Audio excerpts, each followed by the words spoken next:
श्री राजा Ram inter college तैयारी कराकर जौनपुर। प्रिय बच्चों, ऑनलाइन क्लास में आपका स्वागत है। अब देखिए, आज हम लोग पढ़ेंगे करुण रस। प्रश्न है आपको कि करुण रस की परिभाषा उदाहरण सहित लिखिए। अब करुण रस की परिभाषा सुनिए ध्यान से कि किसी प्रिय वस्तु तथा व्यक्ति के नाश या अनिष्ट से हृदय में उत्पन्न क्षोभ से शोक उत्पन्न होता है। यही शोक नामक अस्थायी भाव जब विभाव अनुभाव तथा संचारी भाव से पुष्ट हो जाता है तो करुण रस में परिणत हो जाता है या बदल जाता है। यानी कि जहाँ हमें पद्य में गहन दुख की अनुभूति हो वहाँ समझिए करुण रस होता है। अब इसका उदाहरण सुनिए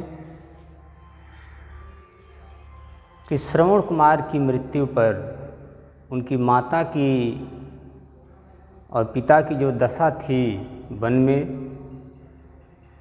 तो वह पद्य इस रूप में है, करुण रस में है। यानी कि उसमें करुण रस की निष्पत्ति हुई है। सुनिए उसको। जब श्रवण कुमार माता पिता को तीर्थाटन के लिए लेकर जा रहे थे और राजा दशरथ के शब्दवेदी बाण से घायल हो गए, छटपटा रहे थे, प्यासे माता पिता को पानी लेने के लिए जलाशय पर गए थे। जब पता चला माता पिता को कि श्रवण कुमार नहीं हैं तो उनकी माता की क्या दशा हुई, इस उदाहरण में सुनिए आप। मणि खोए भुजंग सी जननी, अफन सा पटक रही थी शीश, अंधी आज बनाकर मुझको किया न्याय तुमने जगदीश। एक राजा दशरथ जब पानी लेकर के गए पिलाने के लिए तो माता पिता आवाज़ लगाए श्रवण कुमार, लेकिन राजा दशरथ बोले नहीं। कुछ देर बाद तो अपना परिचय बताए कि वे नहीं हैं। मैं अयोध्या नरेश राजा दशरथ हूँ, हमसे गलती हो गई है, क्षमा कीजिए, पानी पी लीजिए। माता पिता उनके पानी पिए नहीं और पुत्र शोक में तड़प तड़प करके अपने प्राण त्याग दिए। किस प्रकार से त्याग दिए?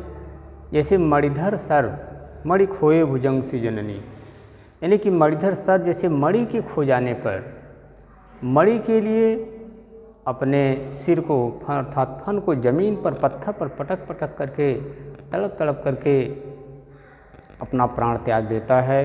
ठीक उसी प्रकार से पुत्र के शोक में, पुत्र के गम में, पुत्र के दुख में उनकी माता अपने सिर को कठोर जमीन पर पीट पीट कर, हृदय को पीट पीट कर और तड़प तड़प करके मर रही थी। यानी कि जहाँ पद्य में दुख की गहन अनुभूति हो वहाँ करुण रस होता है। और इसका स्पष्टीकरण सुनिए। किसमें अस्थायी भाव? करुण रस का अस्थायी भाव शोक होता है। विभाव में आलंबन है श्रवण कुमार, उद्दीपन है राजा दशरथ की उपस्थिति, यानी कि राजा दशरथ को देख करके श्रवण कुमार के माता पिता का दुख और बढ़ गया। अनुभाव है उनका सिर पटकना, रोना, विलाप करना इत्यादि। और संचारी भाव स्मृति, विषाद, जड़ता। एक श्रवण कुमार की याद आती है, कठिन दुख होता है और उनकी मृत्यु को सुन करके एकदम अवाक हो गए, जड़ हो गए। और उसका उदाहरण सुनिए कि अभी तो मुकुट बंधा था मात, हुए कल ही हल्दी के हाथ, खुले भी न थे लाज के बोल, खिले भी चुंबन शून्य कपोल, हाय रुक गया यही संसार, बना सिंदूर अनल अंगार, वातहत लतिका यह सुकुमार, पड़ी है छिन्नाधार। यानी कि इस पद्य में भी गहन दुख की अनुभूति होती है कि अभिमन्यु की मृत्यु पर उनकी पत्नी उत्तरा की ये जो दशा होती है, गहन दुख की अनुभूति है। और अन्य उदाहरण देखिए कि शोक विकल सब रोवहि रानी, रूपशील बल तेज बखानी, करहि विलाप अनेक प्रकारा, परहि भूमि तल बारहि बारा। यानी कि इस पद्य में भी गहन दुख की अनुभूति हो रही है। तो यह रहा आपका करुण रस। और अब हम लोग आगे पढ़ेंगे कि छंद, यानी छंद किसे कहते हैं।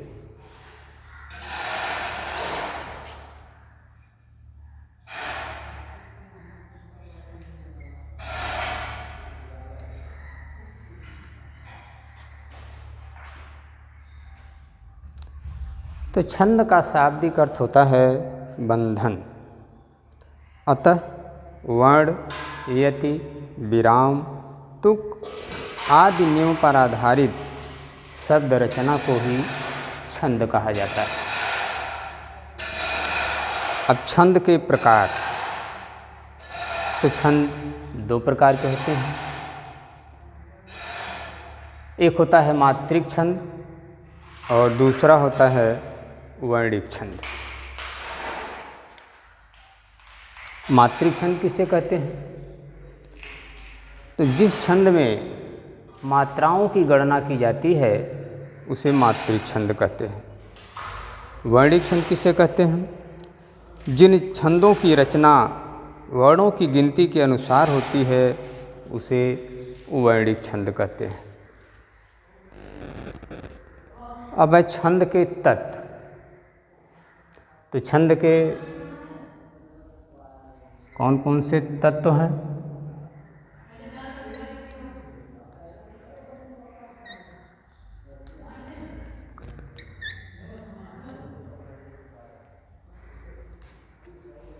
तो छंद के तत्व में देखिए, पहला तत्व है वर्ण।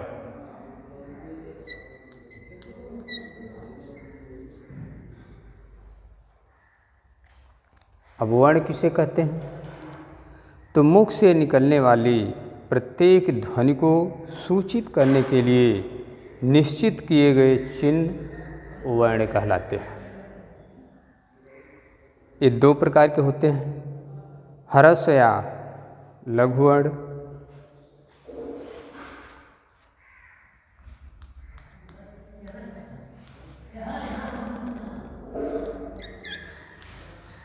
ह्रस्व या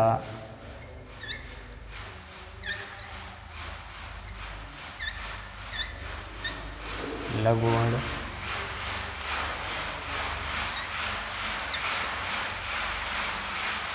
गुरु या दीर्घ।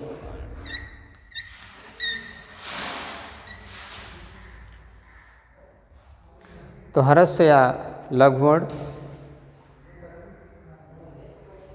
ह्रस्व वर्ण मात्रा गणना की प्रमुख इकाई होती है। ह्रस्व अक्षर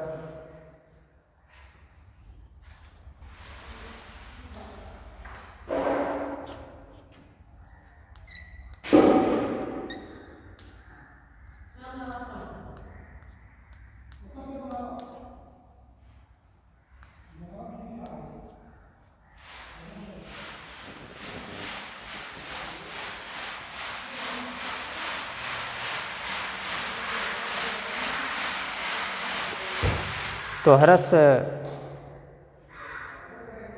या लघु वर्ण अ, ई, उ, डी, और इसे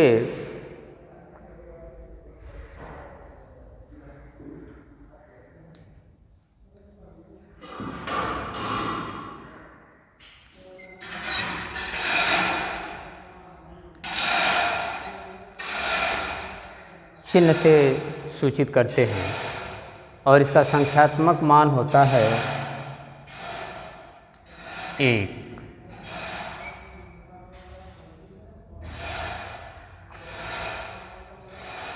अब गुरु या दीर्घ वर्ण,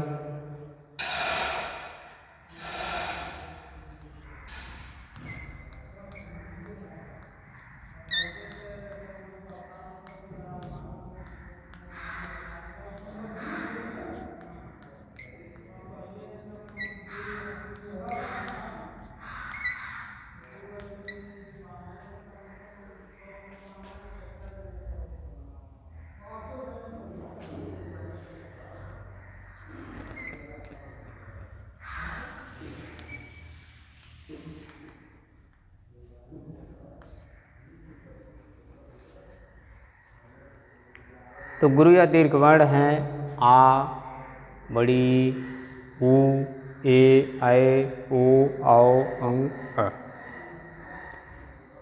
लघु वर्ण की अपेक्षा गुरु या दीर्घ वर्ण के उच्चारण में दोगुना समय लगता है और गुरु वर्ण को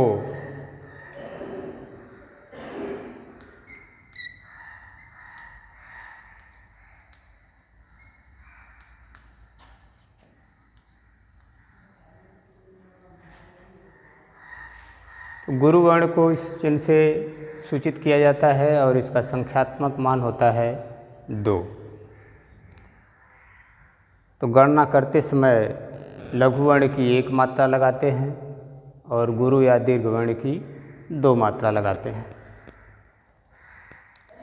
तो मात्रिक छंद है और मात्रा लगा करके गणना करके हम यह सिद्ध करते हैं कि कौन सा छंद है।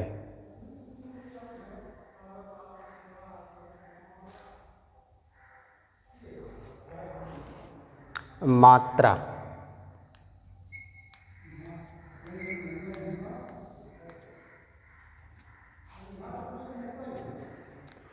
किसी वर्ण के उच्चारण में जो समय लगता है उसे मात्रा कहते हैं।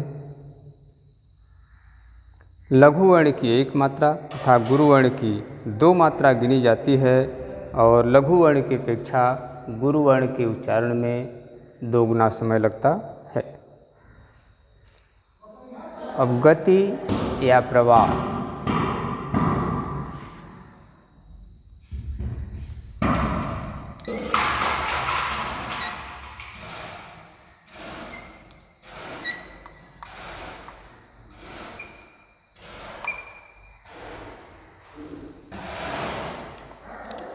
तो कविता के कर्ण मधुर प्रवाह को गति या लय या प्रवाह कहते हैं।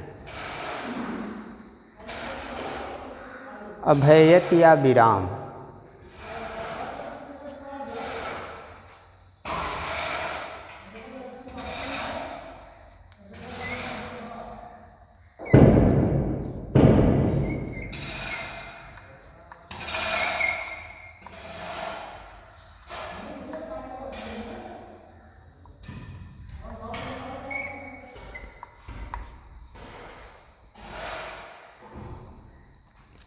तो पाठकों के श्वास लेने, रुकने या ठहरने को यति या विराम कहते हैं।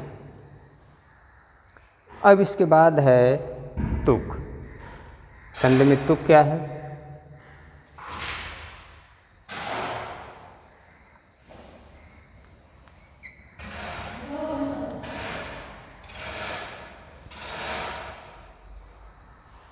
छंदों के चरण के अंत में समान वर्णों की आवृत्ति को तुक कहते हैं और छंद में है चरण या पद।